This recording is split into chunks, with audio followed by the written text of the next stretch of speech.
right here. This is www.techmec.tv, and tonight we are going to be joined by a very special guest who's going to be with us from all the way from Blaawai. We've got Senator David Coltart, where we're going to be deliberating on a lot of things as far as the Supreme Court ruling is concerned, and many things that have been happening in the MDC. And as well, I think more importantly, we are also going to be discussing about the affairs at the MDC.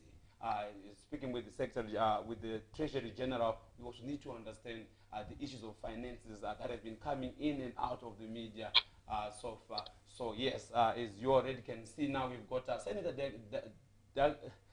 Coltart and now live shared on our screen from Blaawai. Senator, thank you so much for taking your time Good to evening. have us. The line isn't very good, but I'm with you. So I will just do a quick audio check with our viewers. Senator, can you hear us?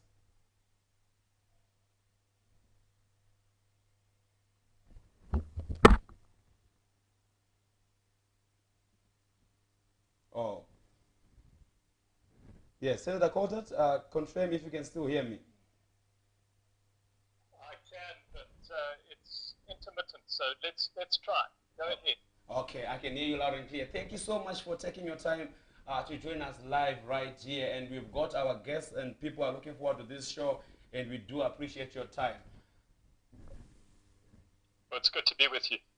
Pleasure is all ours, Senator. So I'll go straight into the issues of this broadcast. Senator Coltart, let's jump into the Supreme Court hearing, ruling that has been pronounced recently. I need to understand, Senator, your thoughts on this issue. How do you interpret the recent Supreme Court ruling that has been pronounced? Well, one has to go back to the root of this application. When this case was first brought in September 2018, it was brought against the MDC party, but Section 26 of the founding affidavit of the applicant makes it very clear that it was the MDCT that was being sued. It says very clearly in that section of his affidavit that he's talking about the party that was formerly led by Morgan Tsvangirai.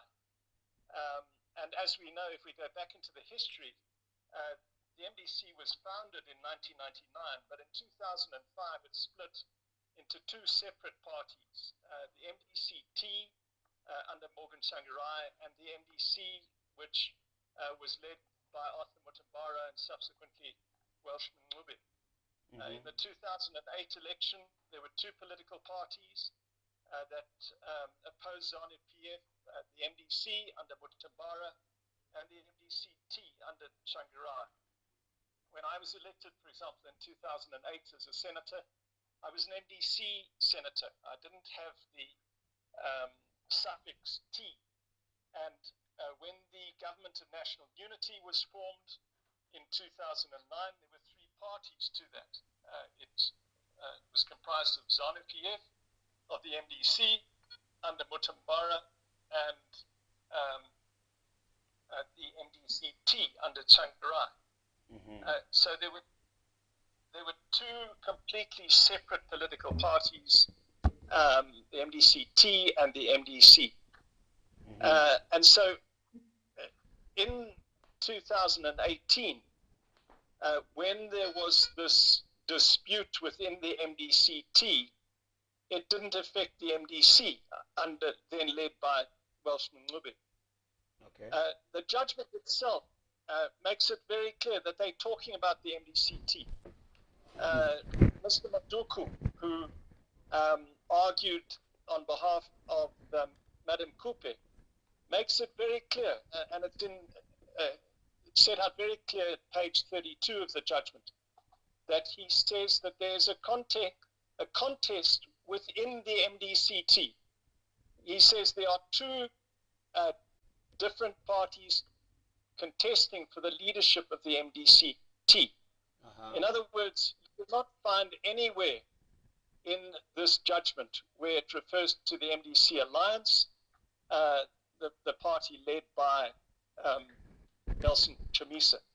And so from this we could see very clearly that the order, such as it is directed against the MDC-T, the party formerly led by Morgan Tsvangirai. It compels that party to hold an extraordinary Congress, and it cannot apply to the likes of me. I've never been a member of the MDC-T. I was a member of the MDC, and then after the July 2018 election, the MDC alliance, which initially was an alliance of different political parties, but after that election, there was an agreement involving some of the former members of the alliance to transform that alliance into a political party known as the MDC Alliance. And the Congress, which was held in Gweru in May 2019, was a Congress of the MDC Alliance. The MDC Alliance has been accepted as a political party, a separate political party, by the Zimbabwe Electoral Commission, by Parliament, by the Ministry of Justice, the Ministry of Finance, by the Herald, by the state media, by the President, by all parties. And it's simply disingenuous now to say that it isn't a political party when it's been accepted de facto and de jure, as a matter of fact and as a matter of law, as a separate political party since July 2018. So to that extent, this judgment does not affect us. Madam Coupe and whoever claimed to be members of the MDC-T must now go and have their Congress and comply with the order of the court. Okay. How then do you respond? A few days back, we spoke to Honorable Monzora. He was strong in insisting that that order applies to every entity under the MDC banner, because the MDC Alliance is not a political party, but was just an amalgamation of other different political parties that came together for the purposes of winning an election, and we were to go back to our own political parties after the election. How do you respond to this narrative coming off from Honorable Monzora? So Douglas Monzora, to a certain extent, is correct in saying that prior to the election, this was an amalgamation, a coalition of different political parties. Mm-hmm. But what he does is he ignores Section 8.2 of the agreement. I'm going to read from that now for you, for your listeners. It says, the parties shall, however, review this agreement immediately after the election results, and where appropriate, amend any part of it as is informed by the results and following the provisions of paragraph 7.3 above, which is the amendment or variation of the agreement. And that is precisely what happened. It was clear that following the constitutional judgment that Nelson Chamisa was not going to be declared president, that we were not going to control Parliament. And so the constituent members of the alliance then went back to their respective national councils. And some of the members of the alliance decided not to join, but three parties decided to join as a single political party. The MDC under Chamisa, the MDC under Ncube and Tendabetes. For example, I can speak authoritatively regarding the MDC. A proposal came to our National Council, which met, and we resolved that we would dissolve the party and join this new entity to be known as the MDC Alliance. And that is what happened. And so when we went to the Congress in May 2019, it was as a new political party, and in fact it so when did you get new? Since July 2018.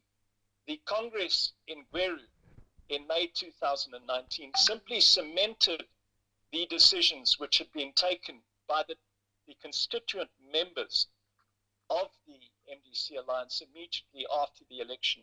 So was this a creation of a new political party, or it was what? Can you say that a new political party was then created later on Work with me here. I'm trying to understand the dynamics.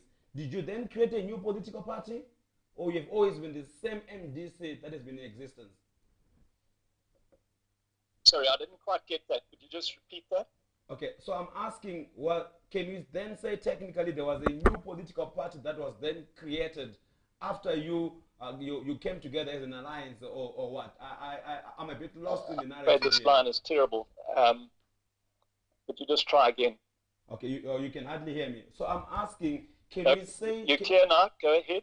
Okay, I'm saying, can we then say that there was a new political party that was formed, or it was the same old political party MDC that we already knew? I didn't get your whole question, but let me attempt to answer. Okay. There was, I think, 7 political parties that formed the alliance prior to the July 2018 election. And that was clearly designed as an alliance, as a coalition. After the election, a resolution was taken back. The leadership of these 7 parties met, and they took back resolutions to the different political parties as to whether they wanted to transform this coalition into a new political entity. And some of the pre-July 2018 members, Transform Zimbabwe, for example, decided that they would not join. And they have remained a separate political entity. But the 3 dominant components of the alliance resolved through their national council that they would dissolve their parties and form this new entity which had fought the election as the MDC Alliance. But the point is, and let me stress this, that no one has challenged that resolution. The Supreme Court doesn't deal with that. The Zimbabwe Electoral Commission has accepted that as lawful. Parliament of Zimbabwe accepts all the MPs, all the senators in Parliament are MDC Alliance senators and members of Parliament. How does the Parliament view your MPs? Does the Parliament view your MPs as MDC Alliance MPs, or they view them as MDC MPs? How does the Parliament view your MPs? Well, you just have to see, you have to read the Hansard, and you have to read official parliamentary documents to see that MDC Alliance MPs and senators are always referred to as MDC Alliance senators and MPs. And likewise, the handful of senators and proportional representation MPs of the MDCT are referred to as MDCT members of Parliament. And so Parliament has always accepted that fact. But there's a further issue, and that is in relation to the Political Parties Finance Act. As you know, the Political Parties Finance Act provides funding to political parties, but you have to achieve a certain threshold to qualify for that funding. And parties have to apply to government, which the MDC Alliance did. In the name of the MDC Alliance, we applied. We said we had in excess of 100 MPs and senators and that we qualified. And the Ministry of Justice accepted that position. And we have been paid, up until recently, the allocation made by Parliament in terms of the Political Parties Finance Act and the budget. The MDCT has not received any money because it didn't reach that threshold. So this is why I say that the Ministry of Justice and the Ministry of Finance has accepted the MDC Alliance as a political party. And it's simply disingenuous for anyone at this time to say it isn't a political party, particularly from Messrs. Monzora and Komichi, because they have got their parliamentary salaries up until now as MDC Alliance senators. They have received vehicles as MDC Alliance senators. Honorable Sorry? Coltart, how then do you respond to their argument Because what they are basically saying is they are saying that we are an MDCT. That's how we are known and registered. And should you move away from the MDCT brand, it means that all the MPs are going to remain with the MDCT brand because MDC Alliance does not have MPs because technically we are MDCT. That's how we are known. We are MDC. I'm not very good with how best to separate the two because Honorable Mondora said that we are actually MDC. That's how we are known. We are neither known as MDC Chino Alliance, and should the MDC want to move away as an alliance, then they do not even have MPs. How do you interpret his school of thought? Well, I come back to my original answer when I traced the history of the MDC split way back in 2005. And the fact that the MDC under Mutabara and then Tube was always viewed by everyone as a separate political party. I read when I was elected as senator in 2008, I was an MDC senator. Douglas Manzora was Secretary General of the MDCT. And when Morgan Tsvangirai contested the presidential election in March 2008, it was as the MDCT, a separate political party. So there's no doubting that Mr. Manzora has always been a member of the MDCT. But you know, the great irony for me, if one reads, and I've got the constitution of the MDCT in front of me, in paragraph 5 of that original constitution, it says membership of the party shall be terminated if a member of the party joins or supports a political party other than the MDCT.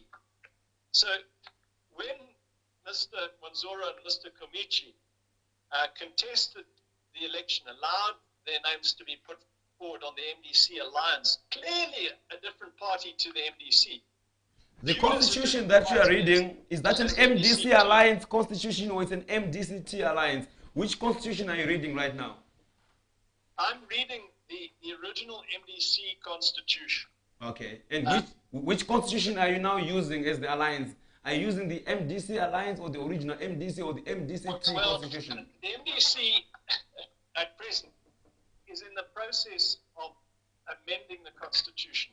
It has used the MDC, the original MDCT constitution, but a variety of amendments to that constitution were proposed and adopted at the May 2019 Congress in Meru. And there is a committee which is in the process of amending the constitution.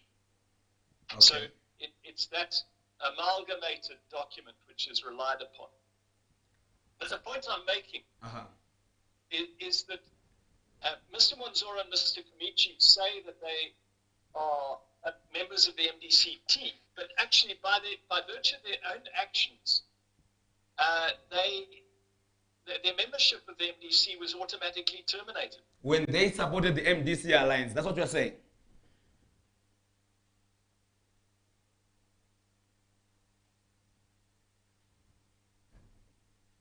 I'm standing by. I don't know if you can hear or see me. Yes, I can hear you. Go ahead.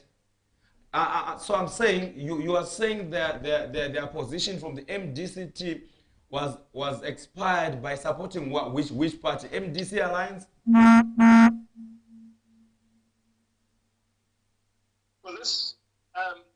Well, precisely. In your interview with Mr. Manzora the other night, you showed in that clip of him speaking, which I think was just before the July 2018 election, where he says, yes, the MDC alliance is a political party. We also know that at that time, Madame Coupe had already had a congress of the MDCT, at which she was elected president of that political party, and she contested the election in July 2018 as president of the MDCT, clearly a separate political party. Yeah. Now, if Mr. Manzora at that time had felt that Madame Coupe was illegally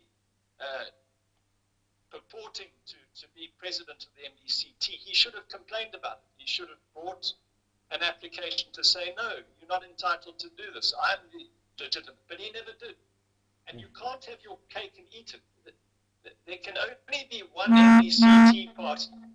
And the only party in law recognized by the Zimbabwe Electoral Commission and Parliament, known as the MDCT, is the MDC led by Madam Kupe, and the party which she won the Congress, the election of her Congress to be president in, when was it? I think it was May 2018.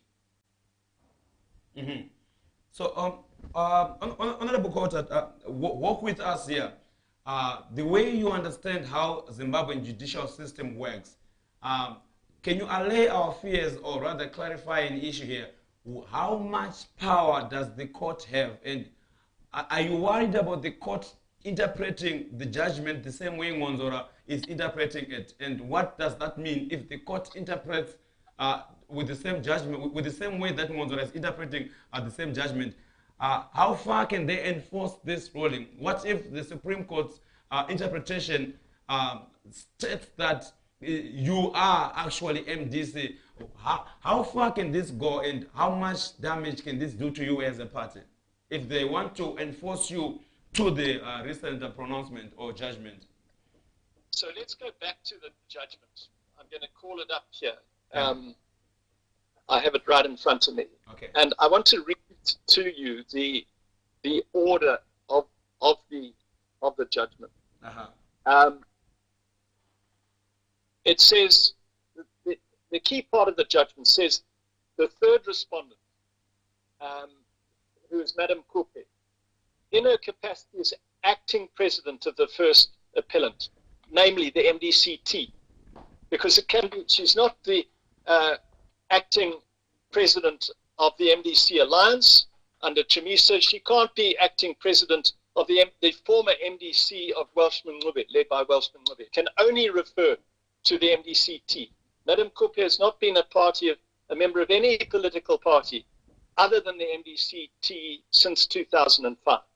And she is the person ordered to convene an extraordinary Congress within a period of 3 months.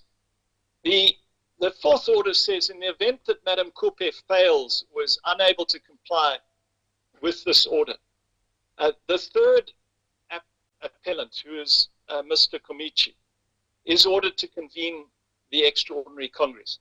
So this judgment applies to Madam Kupe and Mr. Komichi.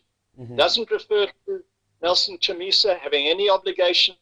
It doesn't refer to me or any other member of the standing committee of the MDC Alliance. So, and once the Supreme Court issues the order, it applies to those who are subject to that order, namely Madam Kupe. So what our position is, that's fine. You've got an order compelling the MDCT to have your Congress. Go and have your Congress. We are not going to interfere with it, but it doesn't apply to us. And the Supreme Court won't go any further than that, because we can't be held in contempt of that order. We may criticize the judgment, as we have done, but it doesn't apply to us. It doesn't compel us to do anything. So we are not concerned about the Supreme Court order itself. We are, however, concerned about what I would term extrajudicial action, where people like Madam Kupe or Mr. Ngonzora might want to go further than what the judgment itself says and directs, and seek, for example, to stop us getting the money that we are entitled to in terms of the political parties finance act. That's what I was trying to understand. Yeah. Asset. Exactly. That is the matter which is of concern, but that's not a matter that the Supreme Court ordered. But can they not then interpret it that way? Then they say that we are the actual party that has been officially been pronounced to be the legitimate party, and then they can use that in Parliament. Don't you think that it may go that far? Well, they can try, but it would be a complete farce, because in Parliament, the Speaker, Mr. Modenda, knows that there are 3 parties represented in Parliament at present. There's ZANU-PF, there's the MDC Alliance, and there's the MDCT. The MDCT have how many? Perhaps 4 or 5 members of parliament.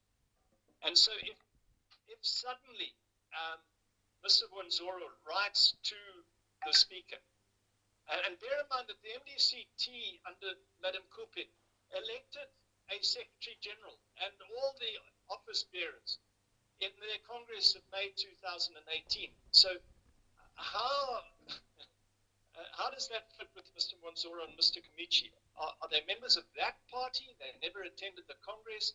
I've read the Constitution, which says that they automatically cease to be members. Uh-huh. So the Speaker has, he will have some considerable difficulty knowing that for almost 2 years now, he has presided over a parliament where there are clearly 3 separate political parties.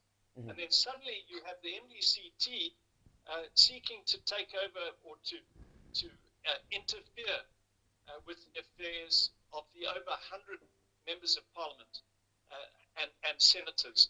Let me force you, Honorable Coltart. Let me force you to talk about the worst that could happen. I'll take you back to the events leading to this pronouncement. Were you suspicious of the date and the time frame when this court pronouncement was made to you?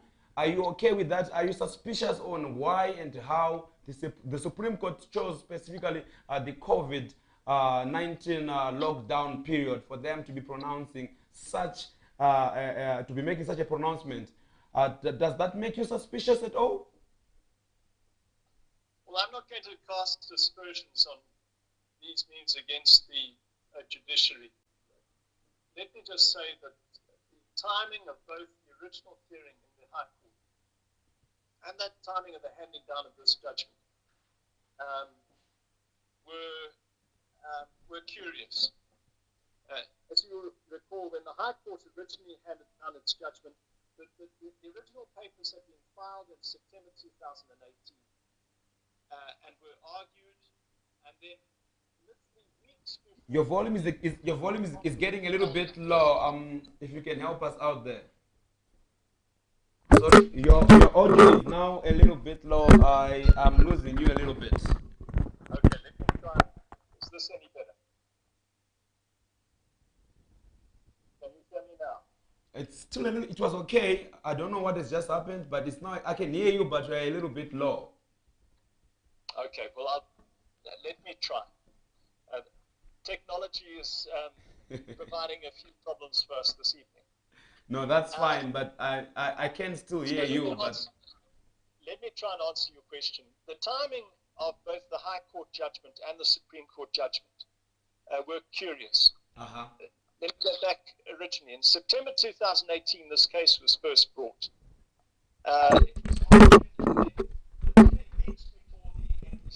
Alliance Congress in Gweru in May 2019. The original High Court judgment was handed down. And it was clear at the time that the people who were antagonistic towards the MDC Alliance were determined to use that original High Court ruling to prevent the Congress from going ahead. That is indeed the sole reason why the MDC, the leaders of the MDC Alliance, who were cited in that case, including Nelson Chamisa, chose to appeal. We chose to appeal for the simple reason that we did not want that judgment to be used to interfere with the Congress of the MDC Alliance. Then, of course, the appeal was heard, and it was heard some time ago. It was argued some time ago. And we have been expecting this judgment to be handed down. In fact, we were told that the judgment has been written. We didn't know what the content was. Mm-hmm. And then suddenly, after the Chief Justice, quite correctly, had said that all court proceedings would be suspended until the end of the coronavirus lockdown, we suddenly get notice, a couple of hours notice. Our lawyer was only told at noon that judgment was going to be handed down that afternoon. And we still have not had an explanation. These are the only judgments, this judgment and the constitutional ruling. I beg your pardon. The ruling on the constitutional amendment. Yeah, yeah. As far as I know, are the only two judgments which have been handed down since the lockdown. Were these agent matters the way you see it? Were these ruling agent matters? No, they weren't. If they were urgent matters, why did they wait months and months and months to hand down the judgment? Yes. Then the next issue is that it's very clear that certain parties were given advance notice of the content of the judgment.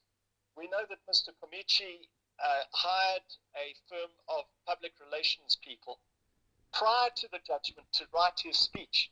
There was that letter of demand sent out, which he has not refuted.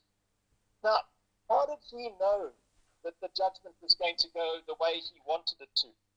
And how did he have sufficient time to instruct a complete stranger to the proceedings, a third party, a public relations firm, to write the detailed statement that he released on the door of the court at the conclusion of the handing down of the judgment? We find that astonishing. How is it as well that the police apparently knew the content of the judgment? Now, we're not blaming the Supreme Court. We don't know how that judgment was leaked. But it is clear that somebody must have leaked it. And that is a very disturbing trend.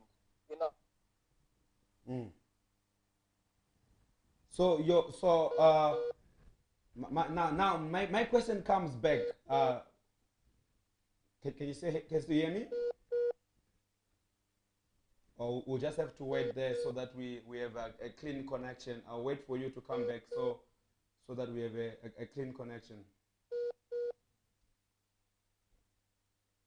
Okay, so sincere apologies to all our viewers who are watching us live right now. We're going to be waiting back for Senator Coltart to come back to us. We seem to be having a bit of a connectivity issue coming from his end.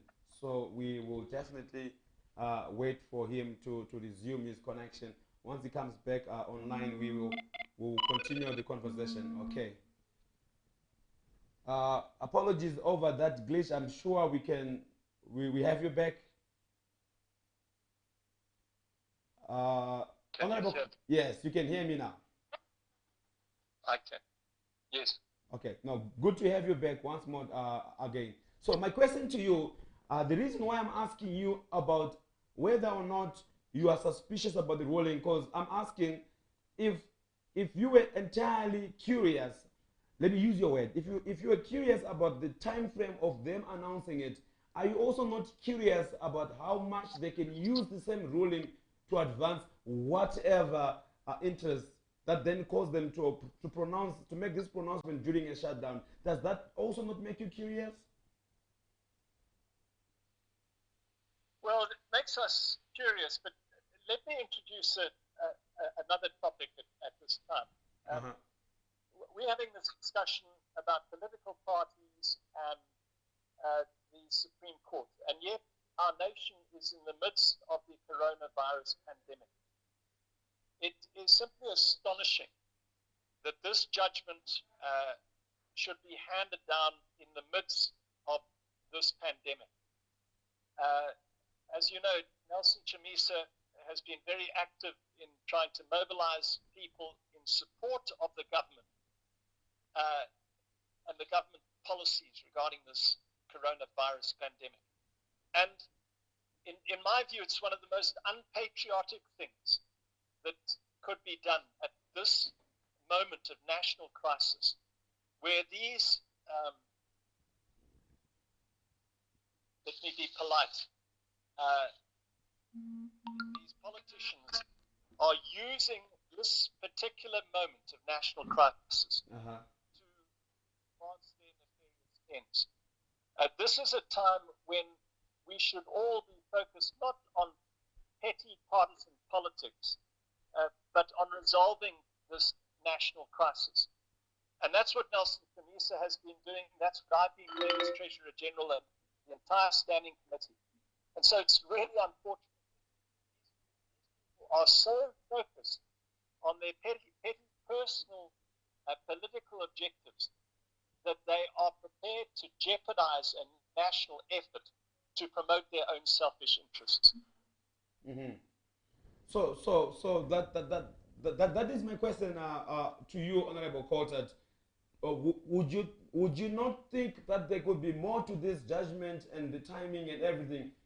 Do you get worried that probably more is to come and they are preparing for something? Does that hit your mind, or it's probably just an issue of you just being curious about the timing, or maybe they should have done better with the timing? They could have pronounced the same judgment. Do you not get worried that more could be coming or more is being prepared? Let me go back to the 1980s. I've been opposing ZANU-PF since the 1980s. I represented Joshua Nkomo and many ZAPU Central Committee members going right the way back to the 1980s. ZANU-PF's policy has always been to pursue the objective of a de facto one-party state. It has always been to crush whatever political opponents threaten them. And we have no doubt that this is a ZANU-PF project. It is designed to crush Nelson Chamisa, to crush the MDC alliance, because it is that political entity which poses the most significant threat by some considerable margin against ZANU-PF. Mm-hmm. And it's very clear that ZANU-PF are backing this.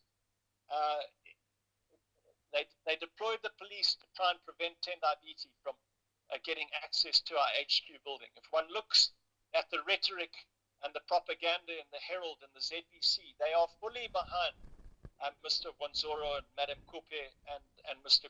Komichi. And as we know from ZANU-PF going back to the 1980s, they will use extrajudicial means to try and crush us. So we fully expect that they will try illegally to get hold of our assets, to get physical occupation of the buildings that we occupy. We expect that they will use this judgment to try and block the money that we are entitled to in terms of the Political Parties Finance Act. Mm-hmm. And how would you respond to that? To remove our parliamentarians from Parliament. It's interesting that you have mentioned those. Those are two major issues that many people are now speculating could happen.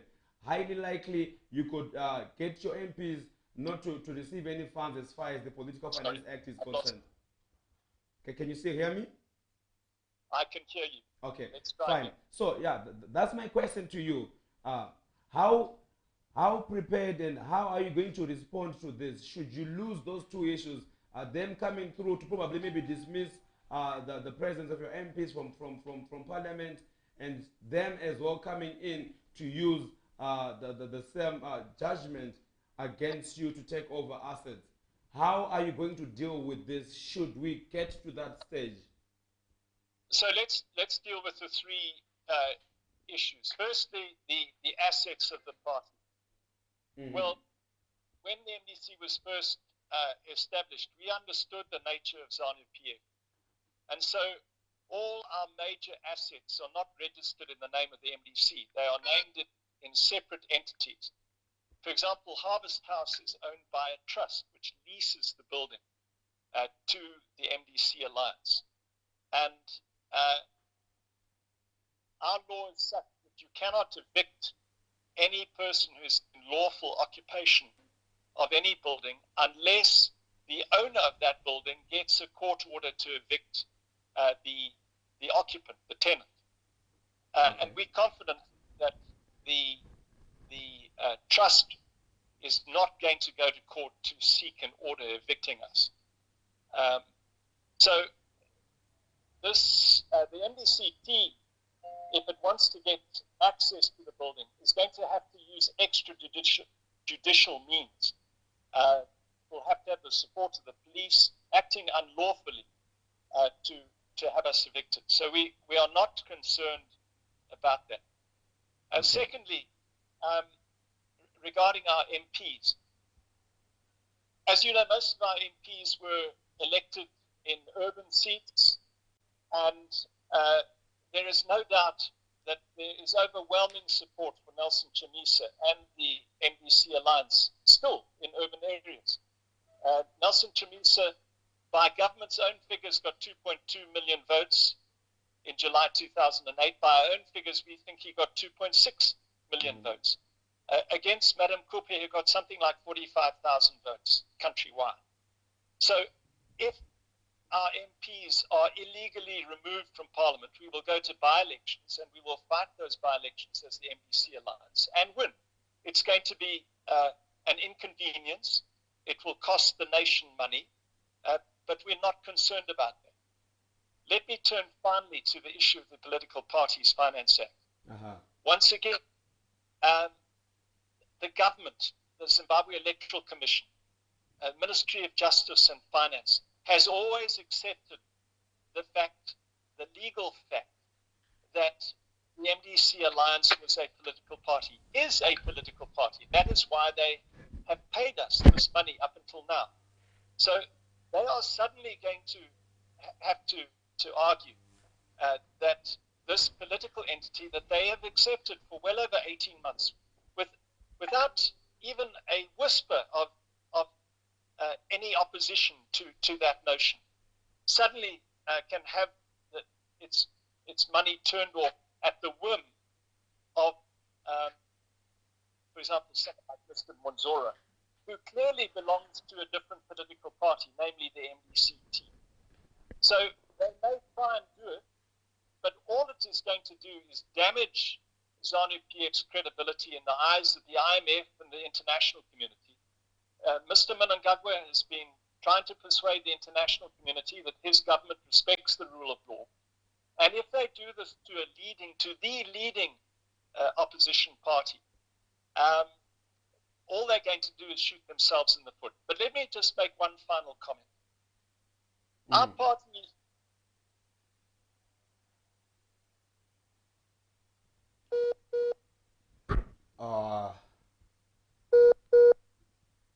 somehow your connection again seems to be down, and we will try and wait for Honorable Coltart to come back. He was about to make another final comment as far as this issue is concerned. So let's try and give him time to see if he gets to come back. But yes, of course, to all our viewers who are watching us live right now, this is www.techmake.tv. We are live on Facebook, we are live on Twitter, and we're also live on our YouTube page. We are discussing with Honorable David Coltart, who is joining us live from Blawa, speaking on various issues as far as the court pronouncement is concerned. We are going to be opening up our lines after this break so that we also get to have you guys, our viewers who are watching us from across the globe, to also get to aid and contribute in this issue as far as these developments are concerned. But please do not call now. We're going to be opening up calls in the second half. In the meantime, we are waiting for Honorable Coltart to rejoin us back, and then we get to discuss other issues as far as the Supreme Court ruling is concerned. And as well, we are going to be going into the second segment. We are going to be talking about other issues, mainly specifically issues concerning. Is it us?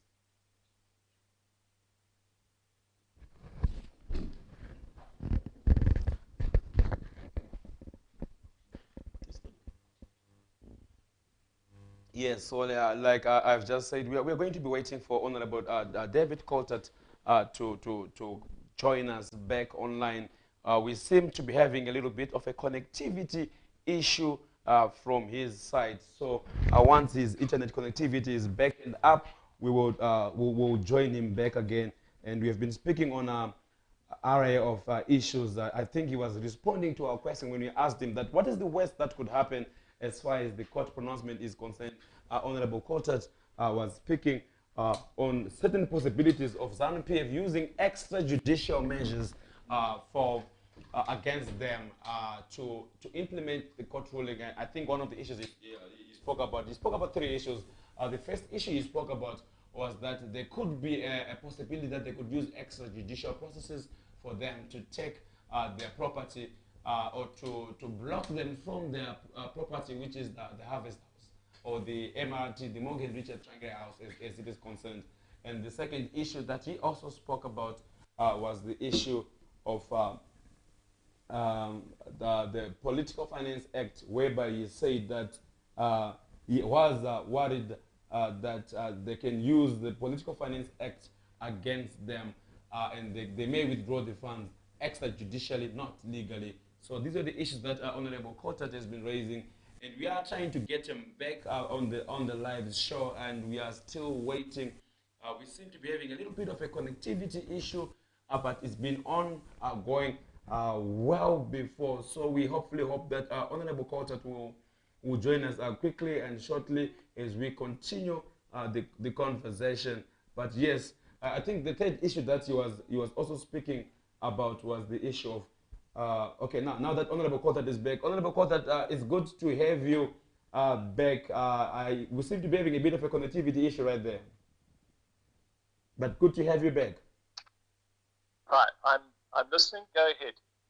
Okay, great. So I was just briefing our viewers on the top three issues that we were talking about when I asked you about whether or not you are worried about what this court judgment can mean, and you mentioned the first issue that they can use the extrajudicial processes to make sure that you may not occupy Harvest House, and as well as the issue of the Political Finance Act, so that they may block your MPs from coming through. And you were making a conclusion on this issue as well. That was your last issue. Before we move on to the second segment, where we need to start talking about you as the Treasurer General, you can make your final conclusion on this issue. We'll take a break and then we'll come back to this issue.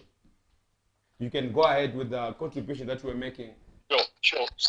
So regarding the assets, we're not concerned because we have planned for this a long time ago. It's going to be very difficult, other than them using completely illegal means for them to get control of the assets. Regarding the funding, obviously with the support of ZANU-PF, they can cut off funding to us. We will challenge that.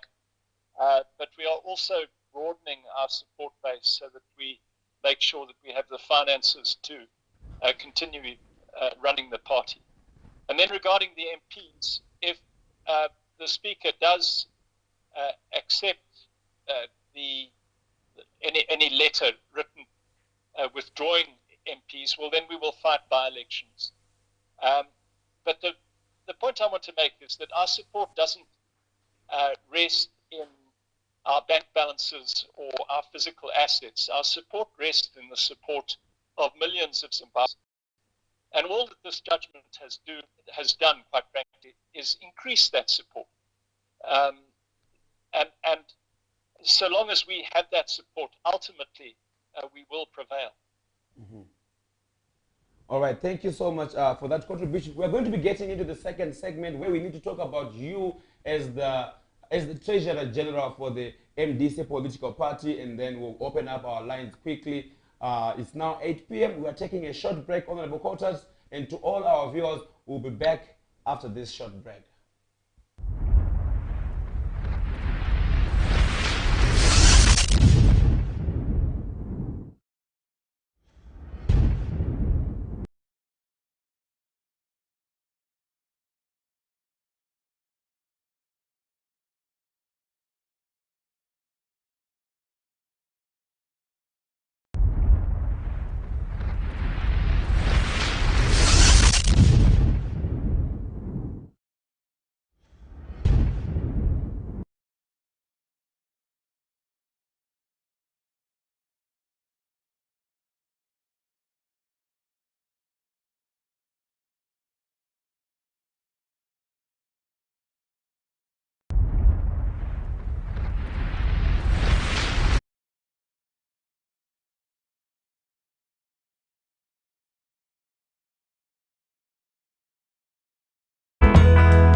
David Coltart. David Coltart. My apologies. I don't know how Douglas managed to sneak in, but yeah, he successfully managed to do that. We've got Senator Coltart, who is here with us live from Blawayo, where we are discussing an array of issues. I think the first segment of this show, we have been discussing about the implications of the Supreme Court ruling and what it means to them and how prepared they are and what they're going to be doing as the party. And I think basically what Honorable Coltart is saying is that they are not worried about the court. It does not apply to them. It does not affect them. And they are moving on and they are not the ones that have been cited with the court ruling, but Honorable Thokozani Kube and their party are the ones that are supposed to be respond to that. Now, moving on to this segment, second segment of this show with Honorable Coltart, we need to talk to you, Honorable, about you as the Treasurer General of this political party. NDC looks broke from the way we see things from our own eyes. The party looks broke and the party looks to be in financial trouble. Is this a matter of perception or is it a reality? So let me talk about the balance sheet and the cash flow, which are two separate things. Our balance sheet is very strong. We have a good brand. We have a competent leadership. We have millions of supporters, not just in Zimbabwe, but throughout the world. We have access to these assets that I've spoken about, Harvest House. Although they are not assets that appear in our balance sheet, they are assets that we have access to and can use. Okay. We do have debts. Let me tell you that when I took over, I was appalled by the administration of the MDC, which I took over as Treasurer General of the MDC Alliance. Mm-hmm. And we had a lot of debts that we inherited from the MDCT, ironically. The MDCT was one of the constituent members of the MDC Alliance, and we inherited their debts. One of the ironies of the Supreme Court judgment is if Madam Kupe insists and if Mr. Monzora and Mr. Kamichi insist that they are leaders of the MDCT, are they going to take over those MDC debts, which we have been trying to pay off? And we have paid off a lot of those inherited debts, but there are still more debts that we have to pay. But coming back to this fundamental point of the balance sheet, the MDC Alliance balance sheet is still in the black. We still have more assets than liabilities. However, we have a serious cash flow problem within the MDC. We have been using the money that has come in from the Political Parties Finance Act to pay off some of these historical debts. And many of those debts were due to former employees, and we haven't paid off all of those former employees yet.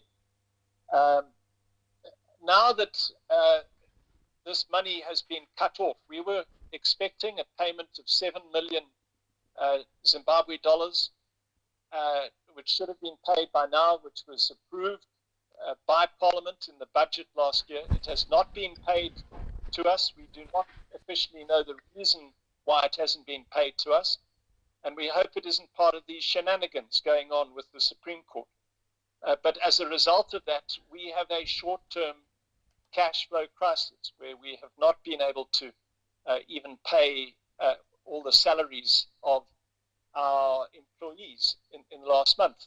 And we haven't been able to pay some of the bills that we owe. For example, we had started an audit using a firm of chartered accountants, and that audit has now been postponed because we don't have the cash at present to complete that audit. And there are other debts like that which we owe. And I'm being very transparent with you and with the public.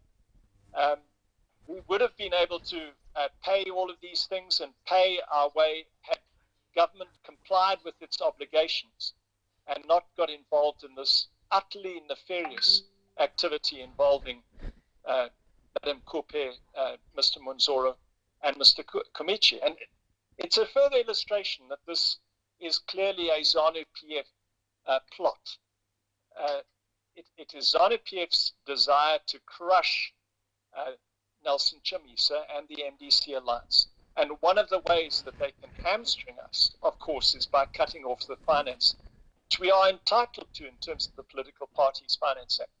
So we have now had to energize our structures, both internationally and locally.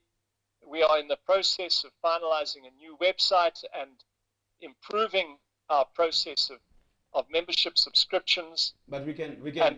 I'm not much of a finance or an accounts person. I can deduce from what you're saying that technically right now, financially, cash flow wise, the MDC is in trouble. We can agree. You are not fluid. Absolutely, we're not fluid at present. Mm-hmm. Right. So I need to know how are you going to come out of this this issue or this mess, should I say? Because as a party, we have a lot of obligations, and people are looking out a lot from you. In financial obligations, they need money. What strategy are you going to be having to come out of this hole?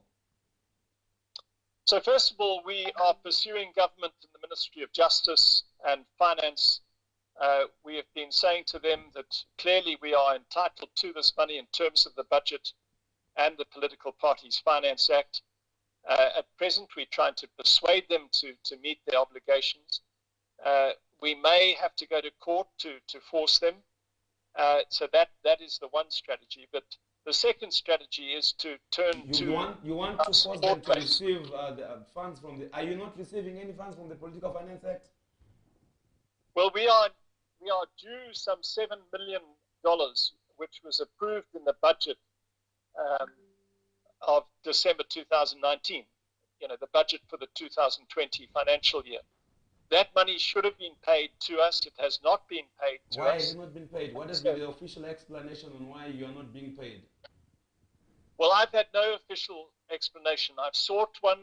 We've been given unofficial excuses that this money is being used for the coronavirus the pandemic. Coronavirus is only recent. well, precisely. And we should have had this money several months ago.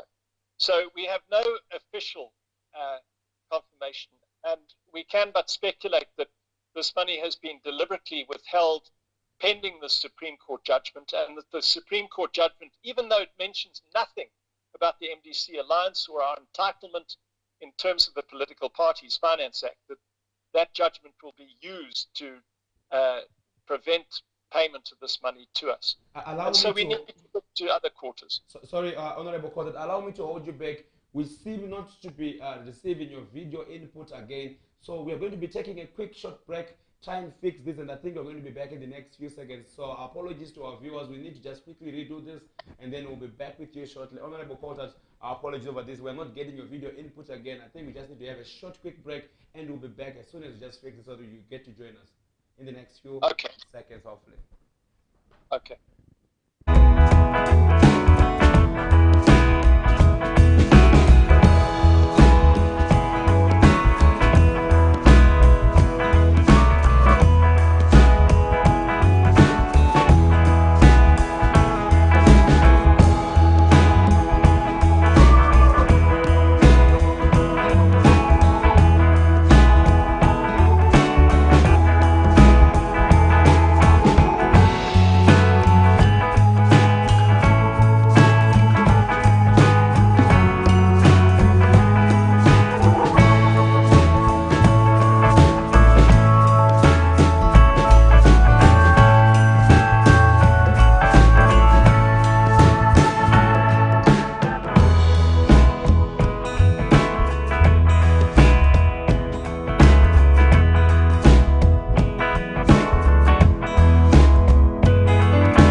concerned, and as well, I think now we've moved to the second and last segment of this show where we're speaking to him about the financial status of the MDC as a party. Honorable Coltart, thank you so much for joining us once more again.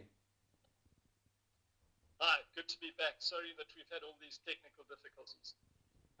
They're inevitable, but I think all the same, the most important thing is you are back and we are continuing with our conversation. So yes, you were making a point there about the current financial mess that the party is on. Well, I wouldn't say it's a mess. I think that you'll find that our accounts are very tidy, and the party, from an administrative perspective, is being run better than it's ever been run before.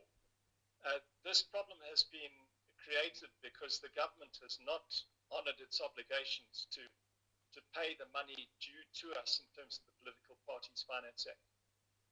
Mm-hmm. Okay. How do you respond? I think in the past few months, we have been receiving news that there are millions that are missing from the MDC.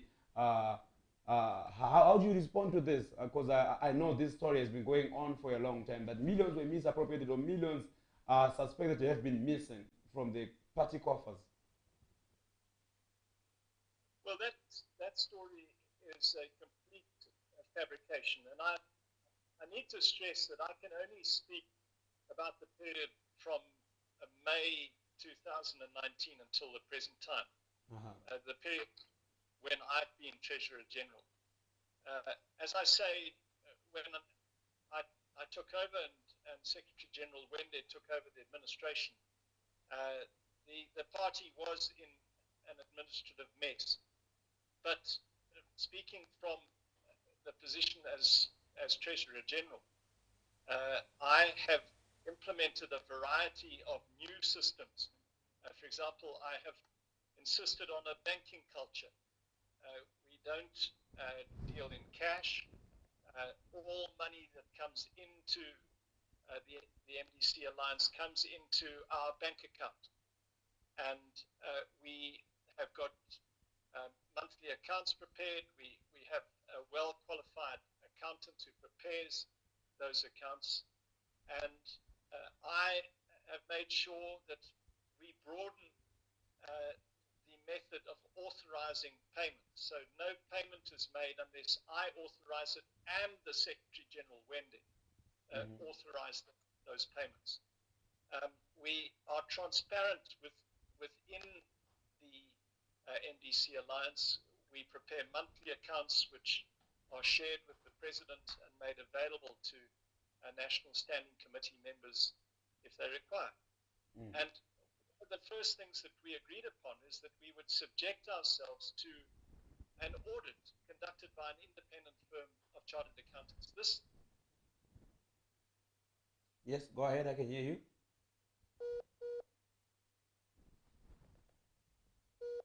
Can you hear me? Yes, please go ahead, I can hear you. Can you hear me? Yes, I can hear you, Honorable Coltart, you can go ahead. So what I'm saying is that this decision to instruct auditors to do an audit is unprecedented, and it was done very soon after the May 2019 Congress. This resolution was taken. Who called for the audit? Obviously, who instructed the audit? The audit was started by a Ferrari firm, an independent firm of chartered accountants. Yeah, but who invited the auditors to audit your books? Who made this request? Is it you or is it? This was a decision made by the Standing Committee of the MDC Alliance months ago, very soon after the May 2019 Congress. We resolved that our books, our annual accounts would be audited. And we started the process of asking different firms of accountants to tender. I think 3 or 4 firms of chartered accountants tendered for the contract to audit our books, and we eventually chose one company months ago. But of course, the audit could only commence at the end of our financial year, which was the 31st of December 2019. that audit commenced early this year. Unfortunately, it started, but we have not been able to complete it because of the cash flow crisis I've spoken to you about. But the auditors came in for several weeks. They have already looked at our books of account. So this story suddenly that $2 million had been misappropriated is completely false. I don't know of any evidence in that regard. And all I can assume is that some of these elements who have now revealed their hands, Mr. Monzoro and Kamichi, may have been the ones who made that allegation in the Independent. I just don't know. Mm-hmm. But it is not based on. Okay, one of the allegations as far as the fund misappropriation is concerned is that Nelson Chamisa is withdrawing money from the MDC, and Nelson Chamisa is a beneficiary of 20% of the MDC funds. Can you talk to us about this issue? Well, that is absolute nonsense. I can say that emphatically. Let me just say one thing, that the reason you have an audit is because you want independent people to come in and check your systems. And it may be that the audit will reveal some inconsistencies in our accounts, and that there are some flaws in our accounts. I can see that may happen. That's why you have an audit. But the one thing I can say unequivocally is that Nelson Chamisa has not received a cent of money authorized by me or Secretary General Wende, and both of us, as I say, have to authorize. Does he get paid by the party? This allegation that 20% of the funding has gone to him is utter nonsense. He hasn't even received 1 cent, never mind 20%. Does he get paid by the party salary or anything? Has he been getting paid?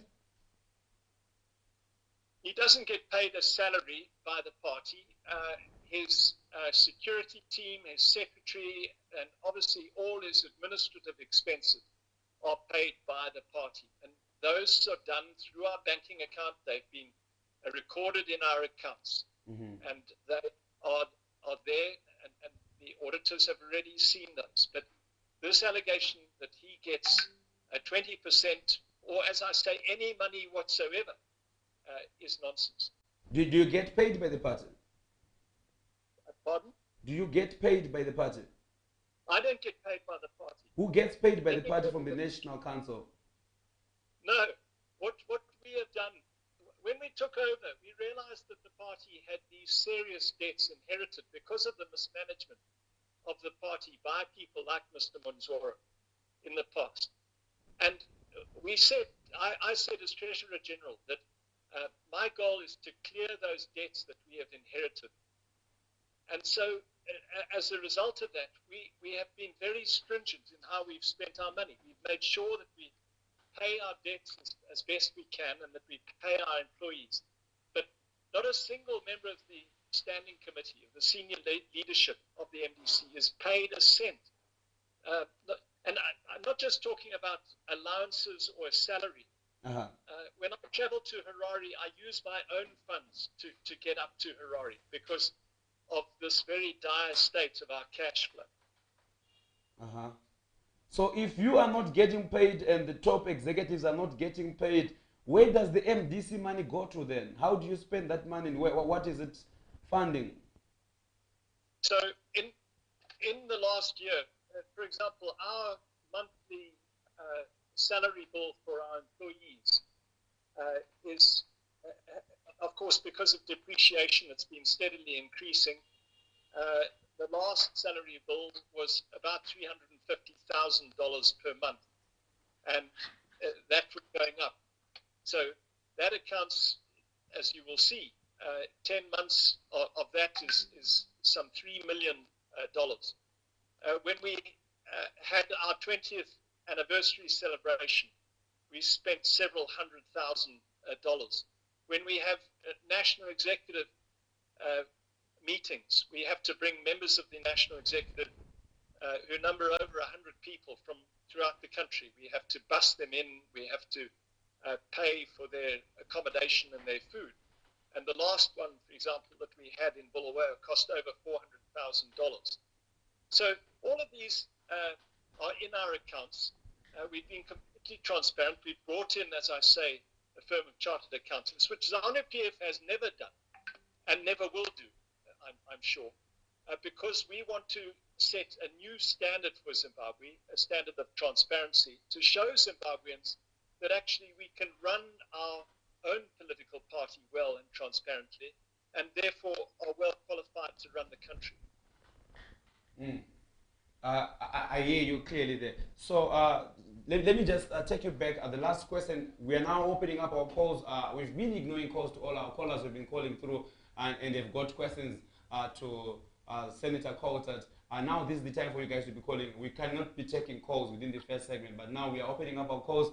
The number is going to be set straight onto the screen where you can have a conversation with Honorable Coltart. Honorable Coltart, just before we take calls or we start taking calls, I'll quickly ask you this question. As far as the Political Finance Act is concerned, how much and how often are they supposed to be giving you money? Last year we received 2 tranches of payments. So if that's anything to go by, we expect to receive 2 tranches a year. Of how much? 2 tranches of how much? How much are you getting per page? Sorry? How much is that? I don't have the figures to hand, but last year the total amount that we received was in the region of about $6 million. Okay. As I say, we were expecting $7 million in this first tranche. Okay. Which has come. All right. So we have our first caller. Caller, thank you so much for having your time live here. May you please introduce yourself? Hello, my name is Jamanda. I'm calling from Mabugo. Thank you so much, Mr. Jamanda from Mabugo. Please go ahead with your contribution. Mr. Coltart, I have got 3 questions for you. Can you hear me? I can hear you. Please go ahead, sir. Okay, the first question is, the Gwen Congress, was this a fifth congress of the FCC Alliance or was it the first congress of the FCC Alliance? What? Can you speak to that? Number two, you see, the FCC Alliance before the election was composed of different political parties. One of the political parties was MCC. That element of MCC, which was in MCC Alliance before election, was it properly represented? In other words, was Nelson Chamisa the legitimate leader of that MCC component which was in the MCC Alliance? The last point is, Senator Coltart, I personally have spoken to you, I have sent you some messages on Twitter. You only need 10,000 people in the diaspora, members, to contribute 20 pounds a month for you to be able to raise 100,000 every month or 5 million RTGS every month. If we look at today's rate, my question to you is, you've had 18 months in that position, but what is making you failing to get an secure online platform so that if members want to register online, they do that? I can assure you, as for myself, I'm prepared to contribute 100 pounds a month, but I've just taken a figure like 10 pounds a month as a member. There are thousands and thousands of people in the diaspora who are willing to sponsor MCC Alliance, not MCC, MCC Alliance. It doesn't take long for you to have a secure platform online for membership. Can you speak to those 3 things? Thank you. Thank you very much for your questions, and I hope you can hear my reply. The first question, as I understood it, was that the first Congress of the MDC Alliance, the Congress in Gweru? And yes, it was the first Congress. It was the 6th Congress that people who had been at the formation of the MDC at Rufaro Stadium in September 1999 had attended. So although as you know, there was a split between the MDC and the MDC-T in 2005. Both the MDC and the MDC-T, for example, in 2006 had a Congress, and I believe that that Congress in Gweru was the sixth Congress that people like Nelson Chamisa, Tendai Biti, Welshman Ngube, and myself had attended, having been involved right the way back at the first Congress, which was held in Chitungwiza in, I believe, it was January 2000.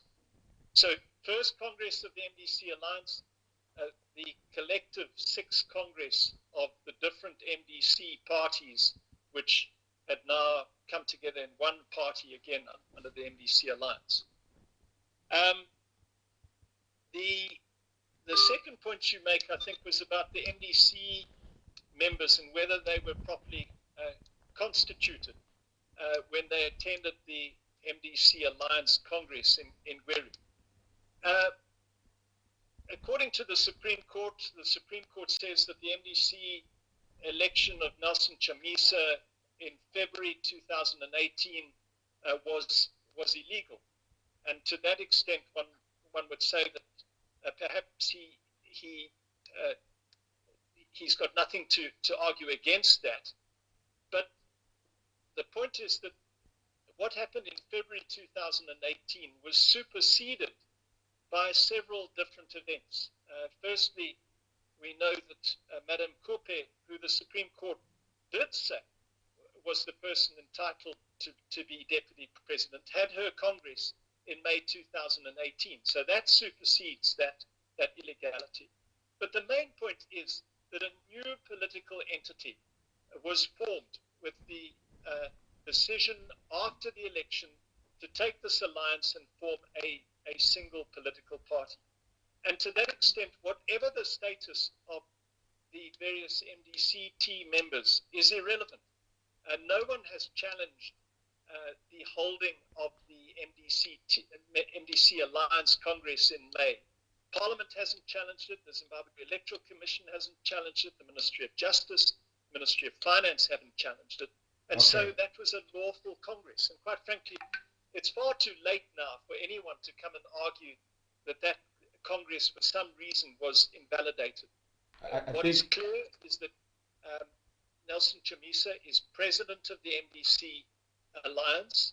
I've been elected as Treasurer General, and other people have been elected to positions in the party. That is a lawful political entity. And so whatever happened in the past has been superseded by these events. Turning to the final point relating to me, just one correction. You say that I've been in office 18 months. I've not been in office. As you know, I retired from politics. I came back when I was nominated in April 2019. So I've not been in this job for 18 months. I've been in it just over 10 months. But your point is absolutely correct. We know that there are thousands, if not millions, of people across the country who want to subscribe for membership. I have been working on a new website with my colleagues, which is very close to being launched. But it was very important, it is very important to us, that website and the various banking and payment platforms work properly. We want to make sure that if people subscribe for membership and pay through their bank accounts or pay by means of EcoCash, that payment will go into party coffers, and that the database will accurately record the names of our members when they apply and pay. All right. We're very close to launching this website, but we want to make sure before we launch it that it functions properly. Thank you for that answer. I do have another caller holding still with us here, Honorable Coltart. Caller, welcome to Checkmate TV. May I know who am I speaking with? Hi, my name is Tinashe. I'm calling from the United States. You can, if you may please just increase the volume. We can hardly hear you. Oh, okay. My name is Tinashe. I'm calling from the United States.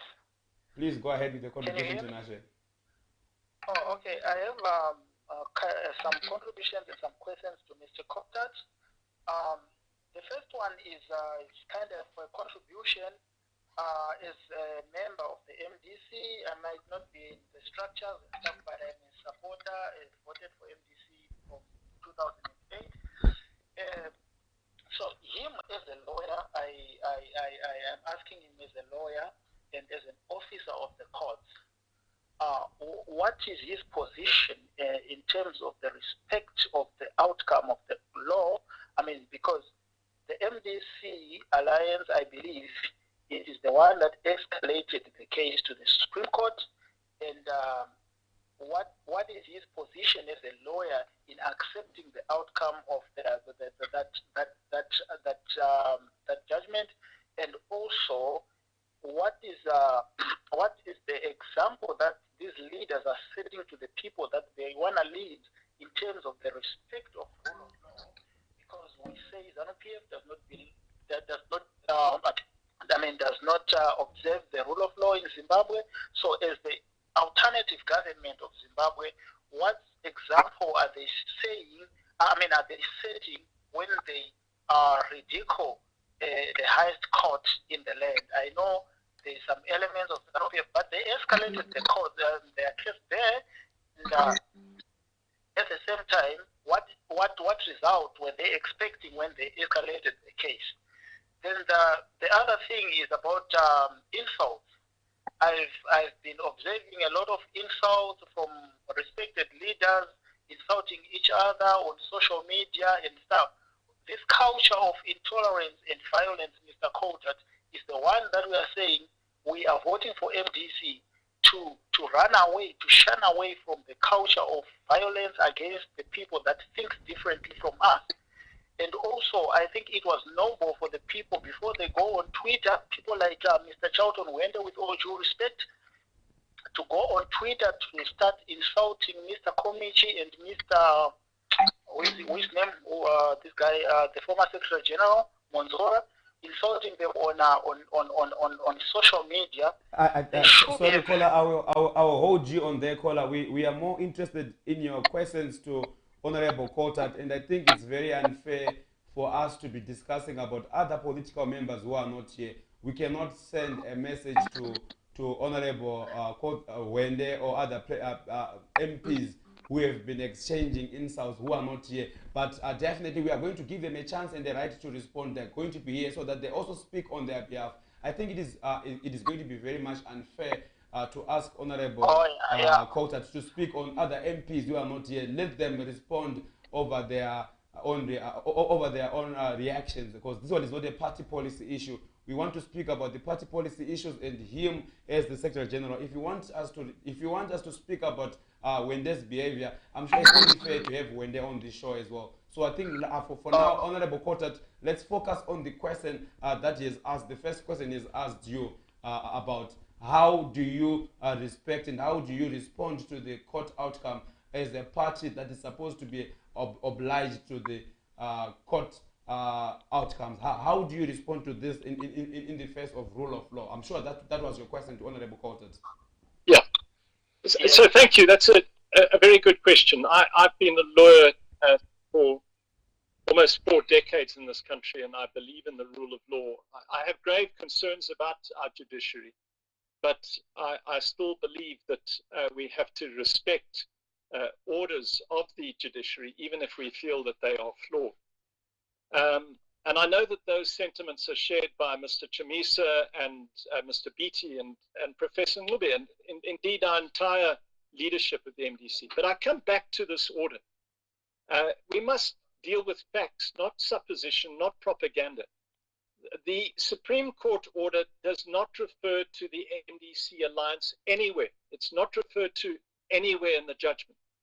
The order is against the political party which was led by Morgan Tsvangirai. Morgan Tsvangirai was tragically deceased by the time the MDC alliance was created. And paragraph, if you want to look at the founding affidavit, paragraph 26, subsection 5 of the founding affidavit makes it very clear that they're talking about the MDC. It is the party led by Morgan Tsvangirai. And it is the MDC which has been ordered, MDC-T, which has been ordered by the Supreme Court, particularly Madam Kupe and Mr. Komichi, have been ordered to hold a Congress. That's what the judgment says. It doesn't say anything further. It doesn't talk about assets or political parties finance act or our members of parliament. It simply compels them to have a Congress. And we respect that. They can go ahead and have their Congress. We are not going to interfere with them. We will respect the Supreme Court order totally.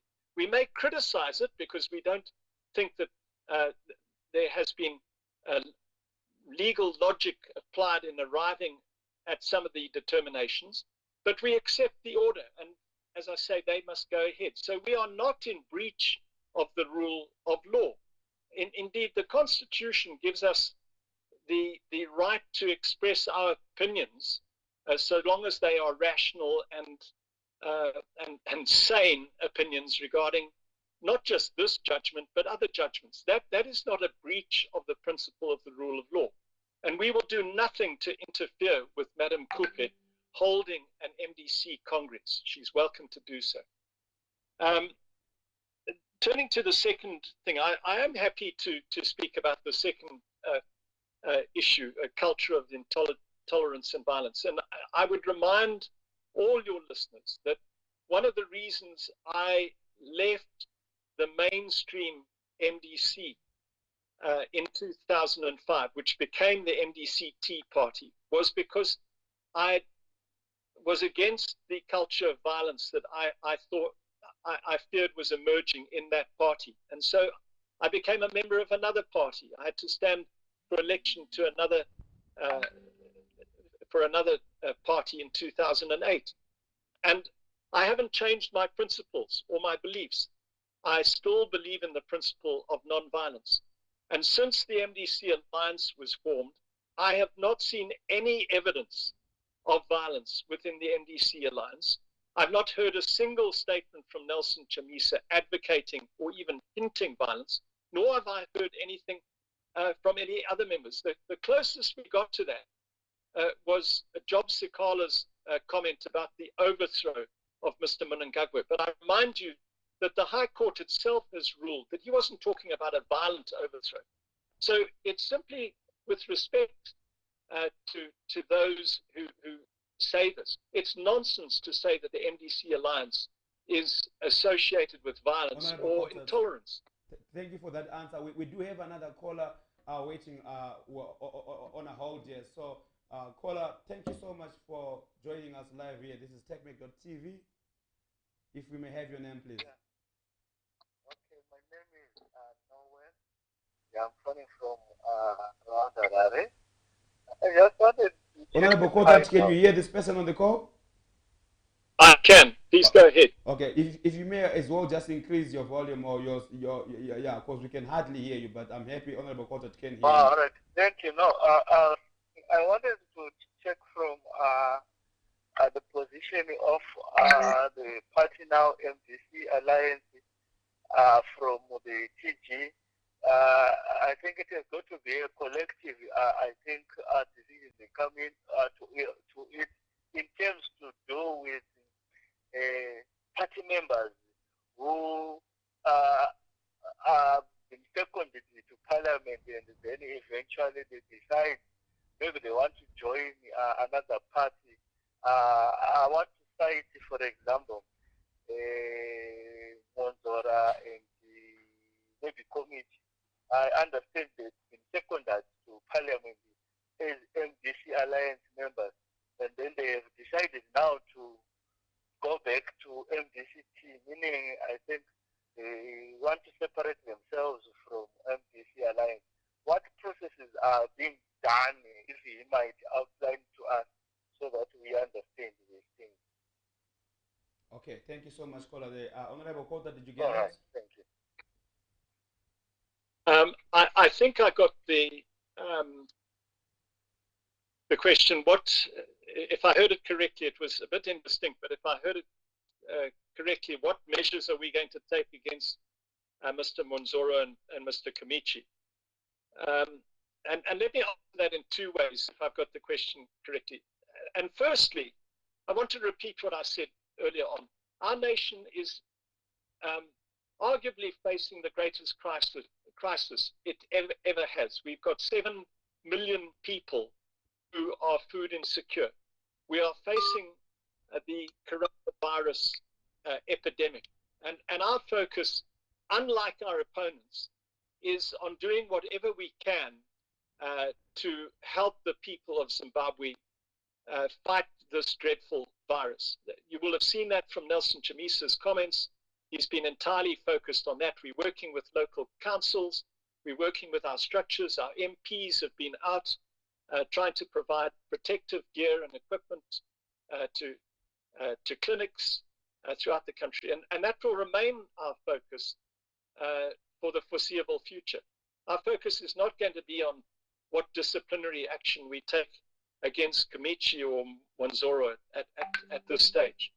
However, by their own actions, they have joined another political party. They've joined the MDCT, and through their own actions, in terms of our current constitution, they automatically cease to be members. And that is the position. But we will only address that once we are satisfied that we can turn our attention to these petty partisan issues. Our focus for the foreseeable future will be to do whatever we can to assist Zimbabweans who don't have adequate health care, who do not have access to testing for the coronavirus. And in fact, that should be the focus of every single politician in this country. You know, to this extent, I'm even concerned about having had this interview. It's a great shame. We should have had this interview tonight on the measures that we should all be taking to protect Zimbabwean citizens. What have you done as a party as far as this coronavirus issue is concerned? What can you see, or do you have anything that you have done as a party? So obviously we're not in government, and government has cut off our resources, so we are financially strapped at present. But we have been taking advice from medical professionals, and you will see that if you go back, you'll see that Nelson Chamisa called for a lockdown well before Mr. Mnangagwa finally implemented that. Now that we've had a lockdown, you will see that we have been calling for it to be refined. We are very concerned about the fact that the manner in which the lockdown has been implemented is causing incredible hardship to poor people in particular. And so we are lobbying. As I said just now, our MPs have been out meeting their constituents. Local MPs have raised money to buy sanitizer and other equipment which is being handed out. And as I say, we're working with town councils, and city councils to do whatever we can to assist. And one of the other things that we've done, President Chamisa has made it very clear to Mr. Mnangagwa that we support government policies. This is not a time for partisanship. This is a time when all political parties need to be working as one patriotically so that we combat this crisis, this virus, and ensure that a minimum number of Zimbabweans lose their lives. Thank you so much for that, Honorable Coltart. If I may quickly just ask you, I think this is going to be the last question. We are already way beyond our time. We should have stopped by now. But let me just throw this one. Do you get worried, or are you aware of any members that in principle have agreed to Honorable Munzoro and Honorable Committee's position? Do you have such members from the MDC that you probably may want to let us know as well, besides Honorable Committee and Honorable Munzoro, who have aligned themselves with this Supreme Court judgment, or who are in support of what Honorable Munzoro is saying? Do you have any such members?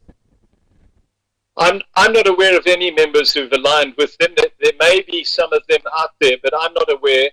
Um, but let me say two things in this regard. The first thing is that this is a political party which is more united than the MDC has ever been since 1999.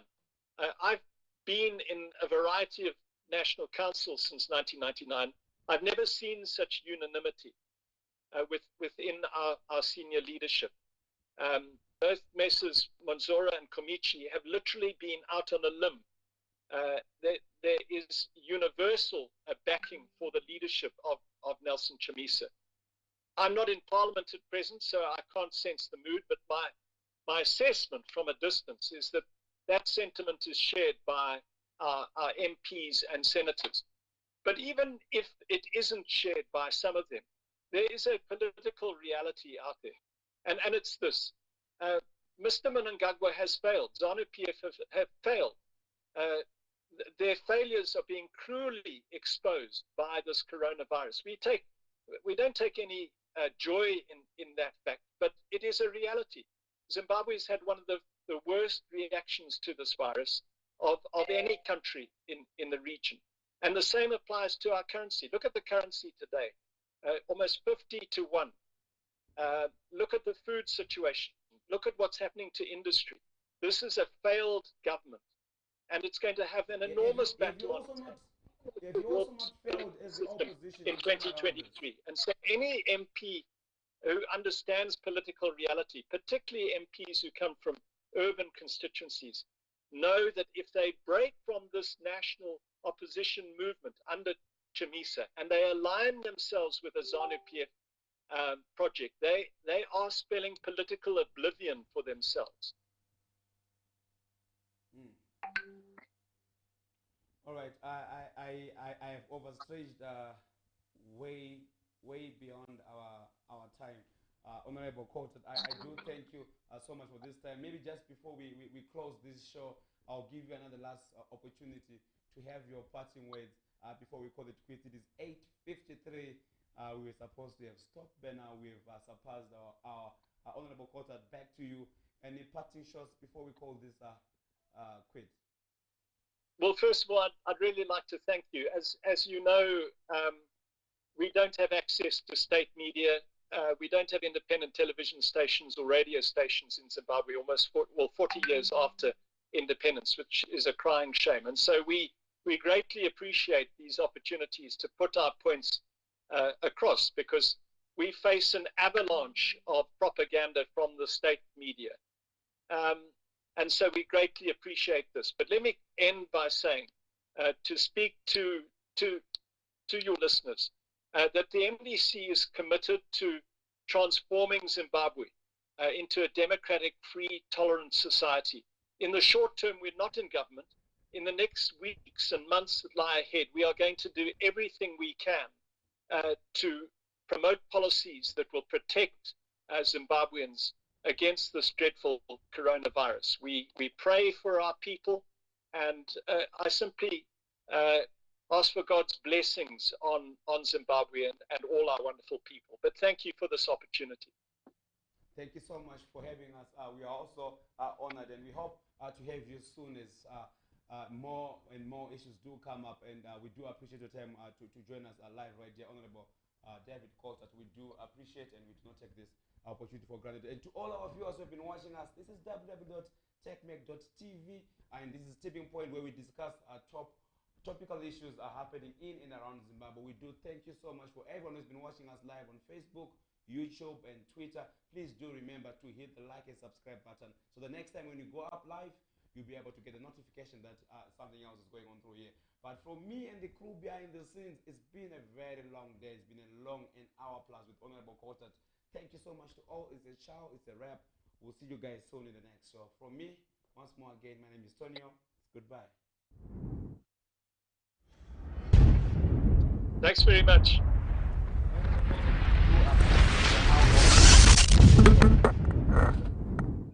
We appreciate it. I'm sure you will find time to